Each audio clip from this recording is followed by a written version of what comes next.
The Sanatorium. Diary of an Investigator. Chapter 3. House Search. As it turned out, Lady Gordon had already examined the ground floor of the two-story building as far as possible.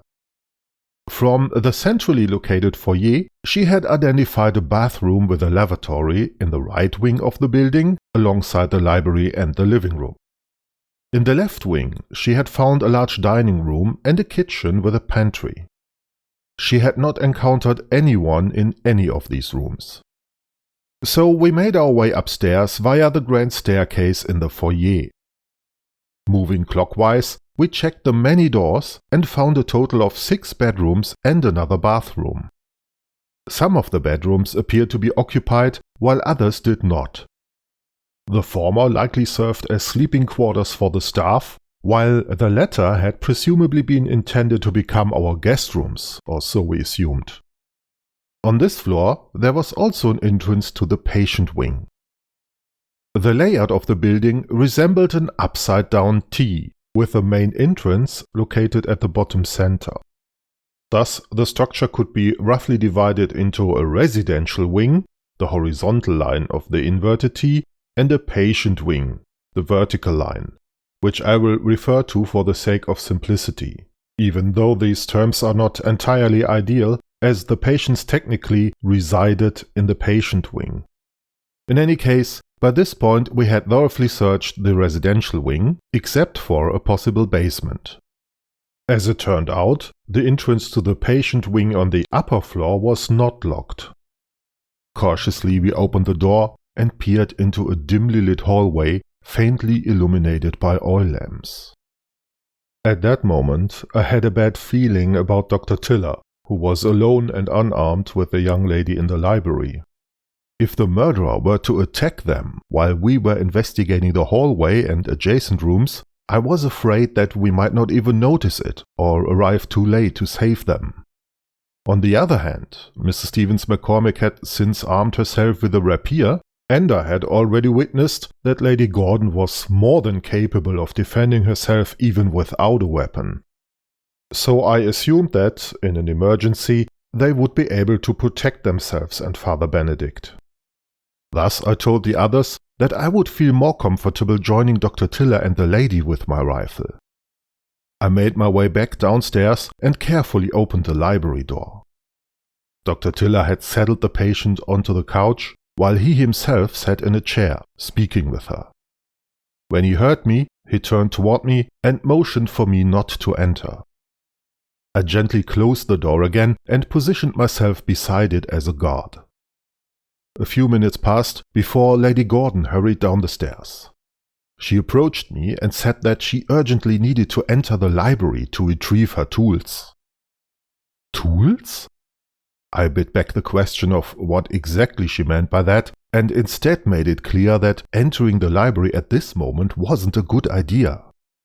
However, Lady Gordon insisted on retrieving her bag, which was near the door anyway. When she carefully opened the door, Dr. Tiller also motioned for her not to enter. Lady Gordon, however, pointed to her bag and reached for it. Even Dr. Tiller's increasingly urgent gestures did nothing to stop her. She took a step into the room and grabbed her bag. But her attempt to be particularly quiet backfired. When she turned to leave, she briefly lost her balance and the bag slammed loudly against the wall with a resounding thud. The young woman on the couch flinched. Dr. Tiller exhaled sharply and pressed his hand to his forehead. "Now I have to start all over again," he said irritably. After Lady Gordon apologized and closed the library door again, she informed me that they had found a locked door upstairs, which they suspected to be Dr. Aldous Brewer's office. Then she disappeared back upstairs. A lady who owns tools to open locked doors? First the kick to the head, then her bold demeanor, and now this. The young innocent-looking woman seemed to be full of surprises. It didn't take long before Lady Gordon, Mrs. Stevens McCormick and Father Benedict came back downstairs, disappointment written on their faces. Apparently, even with her tools, Lady Gordon had been unable to open the door in question, and they hadn't encountered anyone either. All in all, they had found 2 treatment rooms on the first floor of the patient wing, one of them for electroshock therapy, as well as a large bathroom and another lavatory. However, they had been unable to open one of the doors, and at the end of the hallway they had discovered a staircase leading downwards, which ended at yet another locked door. This was one of those reinforced security doors like the one in the foyer. The ladies and Father Benedict saw little chance of getting through it, so they hadn't even tried. Now our only remaining straightforward option was the basement, the entrance to which was also located in the foyer. At that moment the door to the library opened and Dr. Tiller stepped out, looking irritated. "There's no point in continuing today," he announced, casting a reproachful glance at Lady Gordon. "The patient is showing strong signs of autism. There wasn't enough time to determine anything further." However, Dr. Tiller assured me that he could watch over the woman on his own, so I decided to join the others in investigating the basement. Carefully, we descended the narrow staircase and entered a small hallway with 3 doors. One of them was another reinforced security door, which was, of course, locked. The other 2 led to a boiler room with an adjacent coal bunker and a small sleeping quarters, which appeared to be in use, though its occupant was also absent. Having exhausted all other options, Lady Gordon set to work on the security door with her tools, which, as it turned out, consisted of a set of variously shaped lockpicks, hooks and pins. After a few moments, we heard a distinct click. She had actually managed to pick the lock. Knowing that by now we were likely entering an area inhabited by patients, we opened the door with the utmost caution. We found ourselves looking down a long empty corridor, dimly illuminated, like the one upstairs, by the weak glow of low-burning oil lamps. On either side, we could make out several reinforced security doors. The unsettling part, they were all open. The hallway was deathly silent. Slowly we crept toward the first doors, which branched off from the hallway just a few yards to the left and right. The rooms beyond were dark. Father Benedict took an oil lamp from the wall, turned up the flame slightly, and shone its light into the room on the right. We found ourselves looking into a comfortably furnished patient's room, where a motionless figure lay on the bed. As we cautiously approached, we recognized Leonard, the man who had attacked Mrs. Stevens McCormick upon our arrival. He was asleep. We quietly left the room and pulled the door shut. The security doors could only be opened from the outside when closed and had a small hatch at head height that allowed a view inside. Additionally, they could be locked. The door was labeled B3. We then turned to the left, toward the open security door labeled B1. Once again, Father Benedict cautiously shone the light inside, and what we saw there made me freeze. This patient room might have been comfortably furnished as well, if it weren't for the huge blood stain on the wall, which was visible to the left from the door. The floor in front of the stain was also covered in blood. However, the center of the stain was white. Here the plaster had crumbled or been scraped off the wall. On the bed beside it sat a man, staring blankly into space. At the sight of his arms and hands, I was filled with sheer horror. His arms were covered in cut wounds, and the flesh on his fingertips hung in tatters. The tips of his fingers were nothing but exposed bone. "What?" I heard Mrs. Stevens McCormick say. "Why?" She couldn't get any more words out. Lady Gordon quietly gagged. The priest and I simply stared at the scene, trying to comprehend what had happened.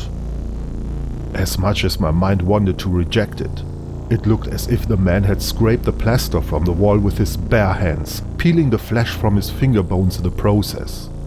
I felt dizzy. Why would someone do such a thing? Father Benedict apparently noticed that I was swaying and grabbed my arm. We locked eyes, but the priest seemed just as stunned as I was. We turned away from the door, took a deep breath, and tried to calm ourselves down a bit. "The man needs a doctor," I said once I could gather a somewhat clear thought. "I'll get Dr. Tiller." Then I hurried upstairs to the library. Dr. Tiller immediately grabbed his medical bag and we ran back downstairs. When he entered the room, he flinched briefly as well, but then he treated the injured man as best as he could.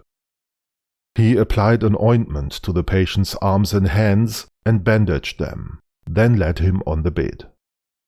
Apart from his hands, the man actually appeared quite normal. He seemed to be in his 30s, had a mustache, and wore simple glasses. His brown hair had already receded somewhat for his age, but it was elegantly styled. Under normal circumstances, I would have taken him for an entirely ordinary gentleman. However, he appeared to be in some sort of catatonic state. He didn't move, continued staring into space, and didn't make a sound. Once Dr. Tiller had finished his work, he went back upstairs to continue keeping an eye on the woman in the library. Father Benedict stared at the large bloodstain on the wall for a long time, as though something about it struck him as odd. Not that the bloodstain itself wasn't already strange enough. I looked closer as well. Someone had drawn a very chaotic pattern of lines through the blood with his finger, even before the plaster had been scraped away. "Can you explain this?" I asked the father. "No," he replied after a brief hesitation. "No, unfortunately not." Somehow his own answer seemed unsatisfactory to him, but I didn't get the impression that he was lying. As I searched the room for clues, I noticed something strange about the carpet in front of the stain. The very tips of the carpet fibers seemed slightly singed in patches, as if they had been brushed by intense heat. No one could make sense of that. After we finished examining the room and found nothing else unusual, we left the room and locked the door behind us. After this chilling experience, I wondered what we would encounter in the next patient rooms. I broke out in a cold sweat, but there was no choice but to grit our teeth and continue if we wanted to uncover what was going on here. So I pulled myself together and proceeded with the others down the corridor. Next was the door labeled B4 on the right. Expecting the worst, we shone the light into the room. Another patient room with a four-poster bed and a dressing table, clearly a woman's room, but no one inside. Thank God. We suspected it might be the room of the woman from the library, but of course we couldn't be certain. The only room left was B2 on the left. This room was completely empty, except for a bed frame. Clearly no one lived here. We closed these two doors as well. Then came a bathroom, an empty padded cell, two more boiler rooms, and another well-stocked coal bunker. The corridor ended at a reinforced locked security door, which we couldn't get past. It seemed that only the patient wing had a basement, not the residential wing. After everything we had found so far, we briefly discussed and agreed that it was appropriate to break open the door to Dr. Brewer's supposed office on the upper floor. If we were to find any answers to our questions, it was likely to be there. We made our way upstairs. To be continued in Chapter 4. Brewer's Office.